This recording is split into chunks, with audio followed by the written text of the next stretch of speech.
artístico-literario Alonso Zamora Vicente, 100 años de conocimiento. Los ponentes tienen 10 minutos. Empezamos con un reloj, pero se oía mucho y fastidiaba la grabación, pero 10 minutos psicológicos, que pueden ser menos, o más. Más verán ustedes ya las caras de los oyentes. Y en esta mesa intervienen Alonso Zamora Canellada, Jesús Díez Marín, Antonio Gallego Domínguez, Rufino Rodríguez Sánchez, Iñaki Mur Idoy, y yo intervengo como moderador, presentador. Cada uno se presenta a sí mismo para no hacer ese exordio tan largo, que parece que la presentación es más larga que lo que dice cada uno, y tenemos el tiempo justo, oportuno, una mañana soleada, y ya, pues como hicimos en la partida de Cáceres, tiene la palabra Alonso Zamora Canellada.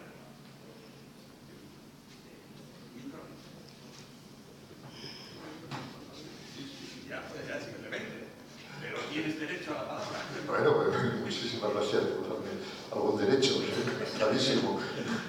Y obligación. No, bueno, nada más de lo que he dicho, tengo que decir ya, y muchísimas gracias a todos. No tengo más que decir, que vengo del campo de la arqueología y de la museología, tenemos grupos facultativos conservadores de museos, 40 años largos o 50 años dedicados a estas cosas, y los últimos 40 pues en el Museo de Segovia, los museos de Segovia, el Museo del Estado de Segovia, el Museo Provincial y el Museo Zuloaga, que dependía del Provincial como instalación filial, ¿no? Y bueno, pues como depositario de unos pocos recuerdos, porque la verdad es que tanto mi hermano como yo pues burreábamos por casa y tal cuando todas estas cosas estaban pasando, y después ni mi padre ni mi madre querían hablar de nada de aquello. Era una cosa, después pues, que a mí me extraña un poco siempre. La gente no habla de la guerra, nunca. La guerra no existió. Es una especie recuerda aquella postura del avestruz, si uno tapa la cabeza, todo desaparece, ¿no? No se habla de ello, luego no existió, es una especie de damnatio memoriae sobre la marcha, ¿no?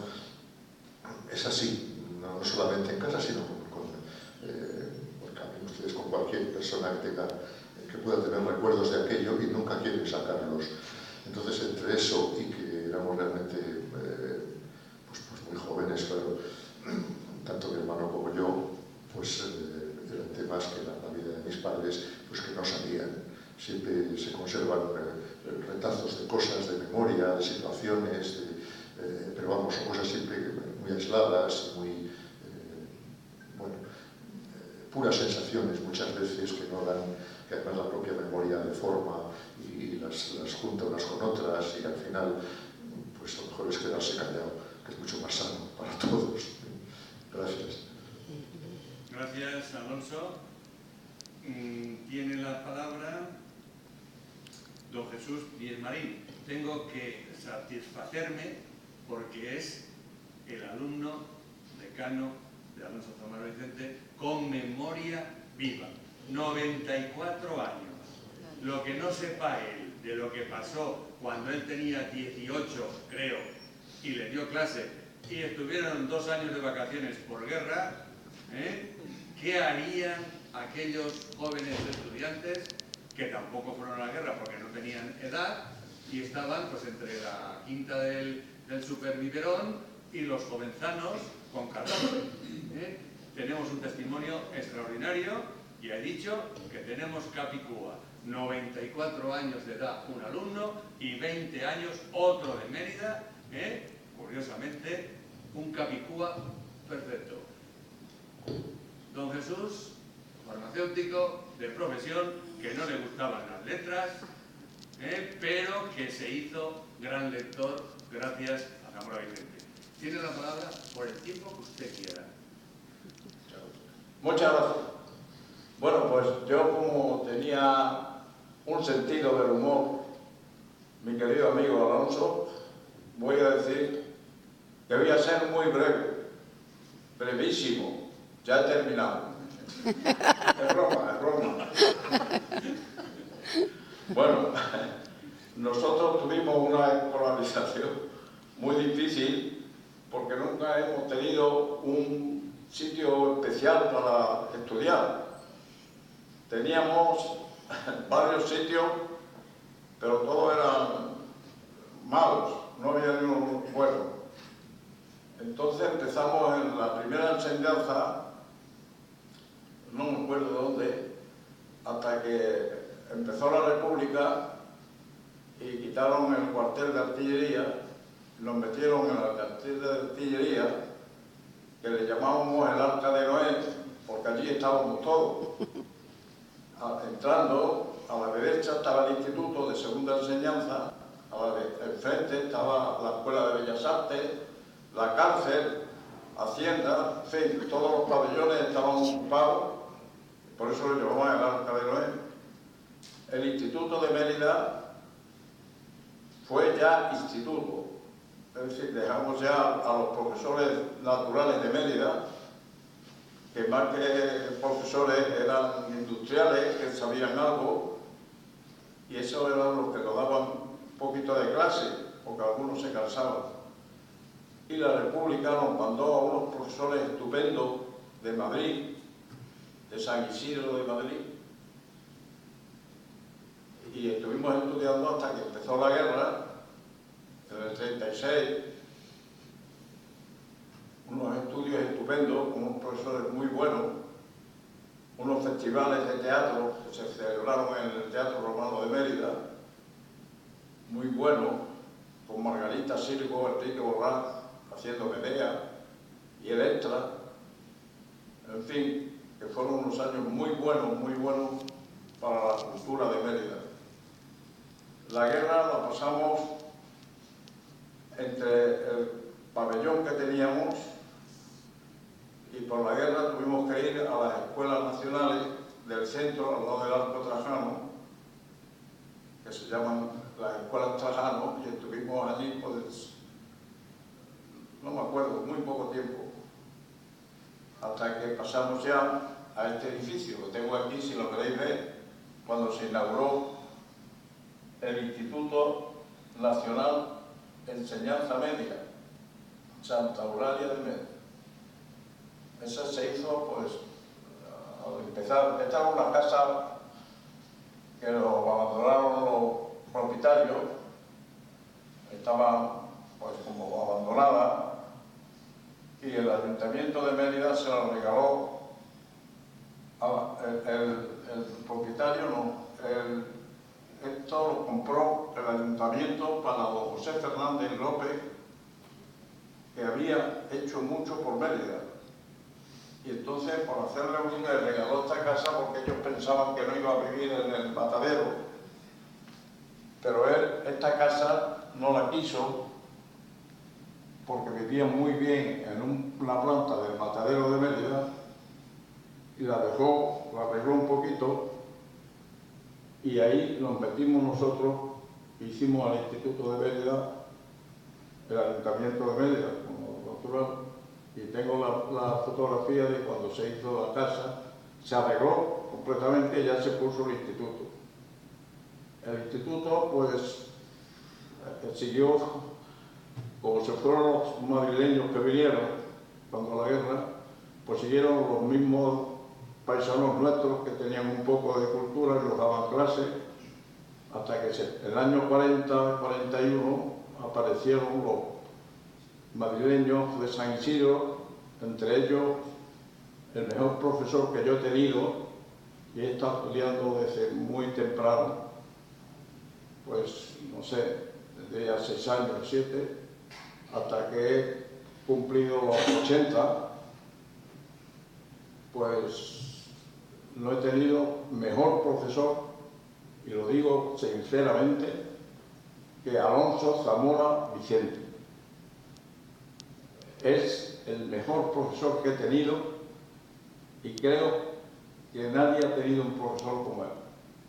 Era una persona encantadora en todos los sentidos, en el personal, en el profesor. profesional, en la cultura, fue profesor mío de literatura y lengua y latín. Latín no me acuerdo nada porque yo soy de ciencia. Fue profesor mío, luego leí el libro mío de enseñanza y latín pues me ponía buenas notas. Yo recuerdo que él me trataba muy mal al principio.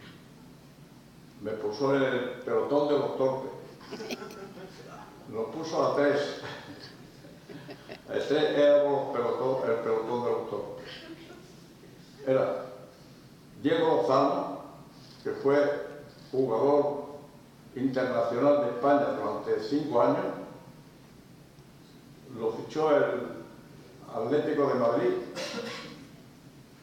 Y del Atlético de Madrid pasó ya a ser internacional. Pero como estudiante, malísimo. Luego estaba Narciso Rodríguez, que era otro también que le dedicábamos al deporte, y estaba yo, que también nos dedicábamos todos al deporte. Y él sabía que nosotros dábamos más de lo que hacíamos, pero Diego Lozano era muy malo, era el pobre, como futbolista estupendo. Al final dijo, Diego, tú has aprobado por tus 2 amigos. Bueno, los universitarios que salimos de esos cursos fuimos Narciso Rodríguez y yo.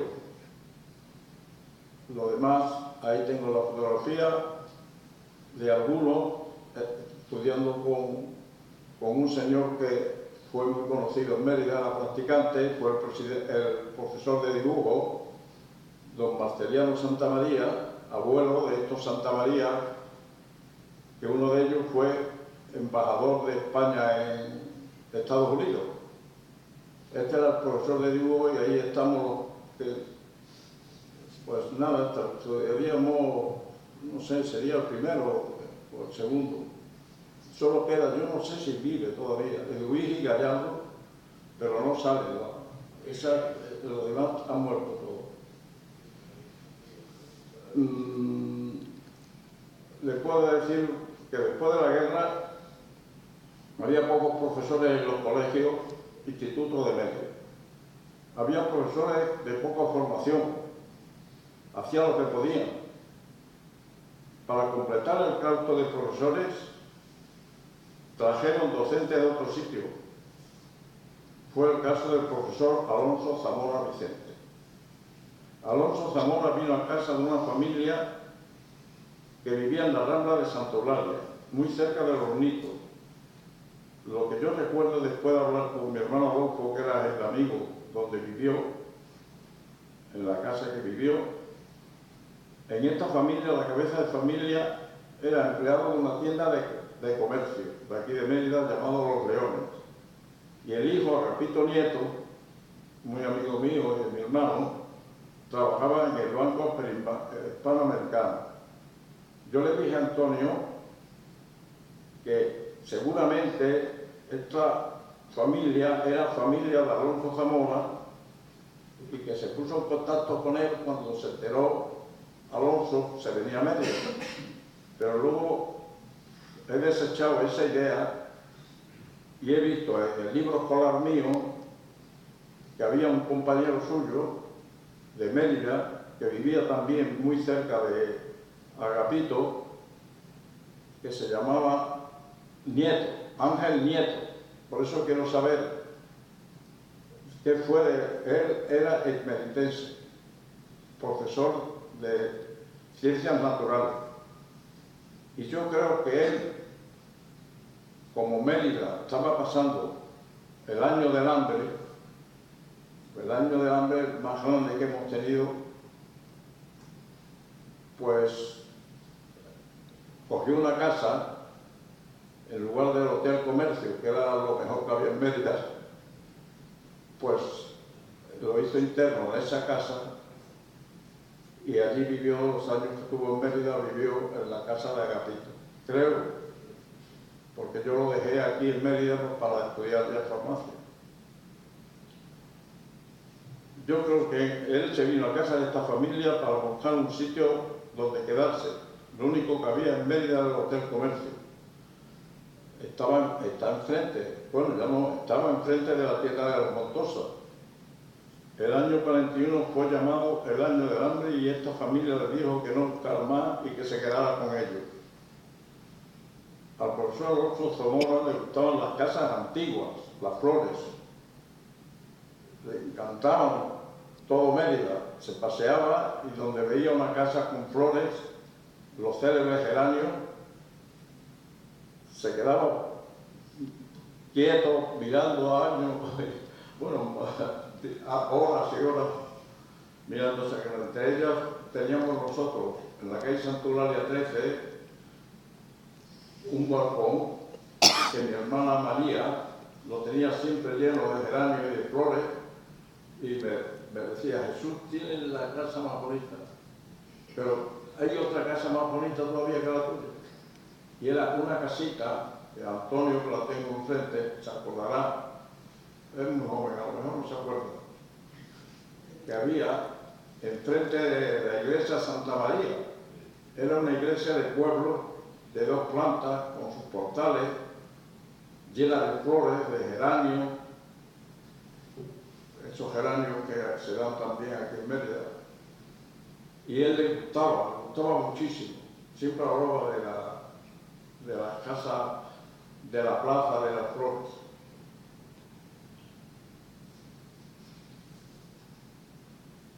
En clase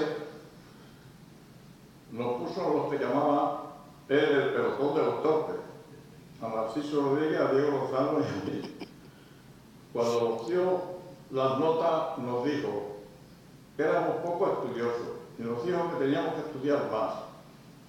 Lo cierto es que a nosotros lo que más nos interesaba era hacer deporte. Cuando finalmente nos aprobó, nos dijo que no había apretado porque sabía que podíamos dar más. Al final aprobamos los 3.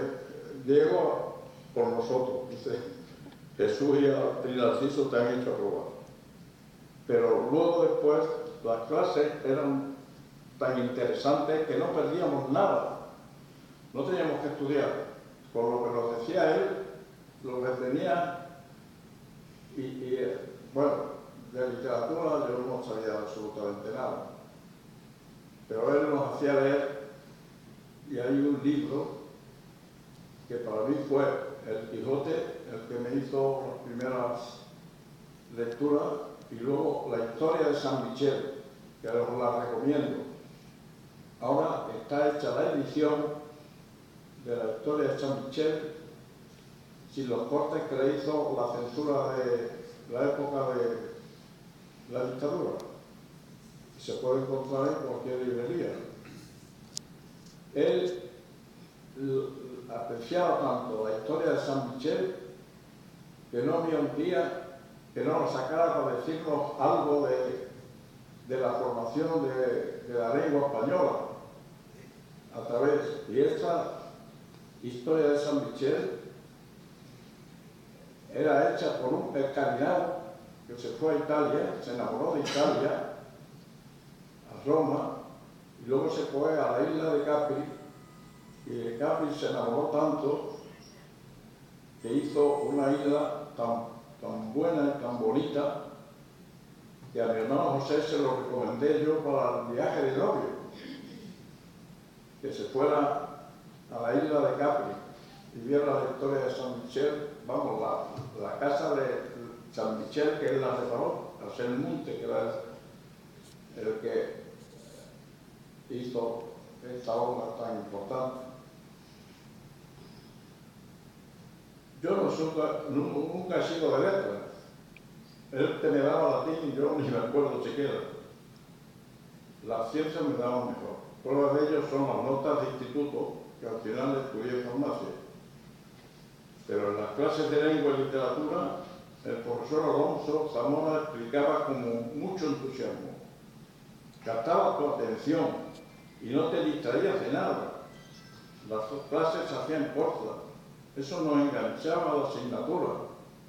Estábamos completamente enganchados a la literatura de Alonso Zamora Vicente.